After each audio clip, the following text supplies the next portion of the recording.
Hello guys, আপনারা যারা এখনো আর্মেনিয়া যাওয়ার জন্য প্রস্তুতি নিচ্ছেন, দয়া করে আপনারা আর যাবেন না। কারণ এই মাসে আর্মেনিয়ার সময় শেষ, চাইলেও আর যেতে পারবেন না। আর দ্বিতীয় কথা হলো, আর্মেনিয়ার অবস্থা তেমন ভালো না, প্রচুর ঠান্ডা।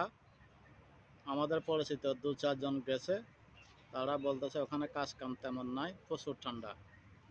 এতে যারা আর্মেনিয়া যান নাই তারা ভালো করছেন, যারা গেছেন তারা অনেক কষ্ট করতেছেন। তাদের এখনো কাজ কাম হয় নাই, ঠান্ডার মধ্যে বাসার মধ্যে আছে, কাজ কাম নাই। আমার সাথে প্রতিদিন যোগাযোগ হয়। আমার দুজন তিনজন বন্ধু আছে ওখানে। আর এখান থেকে বলতেছেন প্রচণ্ড ঠান্ডা, বরফ, গাড়িগুলো বরফে ঢাকি গেছে, এমন পরিস্থিতি।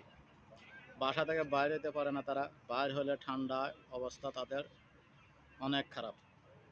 তা আপনারা যারা যান নাই তারা ভালো করেছেন, আমিও যাওয়ার জন্য প্রস্তুতি নিয়েছিলাম।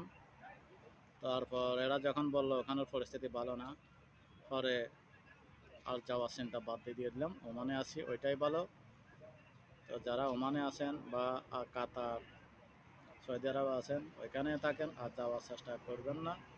চেষ্টা করলেও আর যেতে পারবেন না। সামনে যদি আবার সুযোগ দেয়, ইনশাল্লাহ আশা করে যেতে পারবেন। ধন্যবাদ সবাইকে।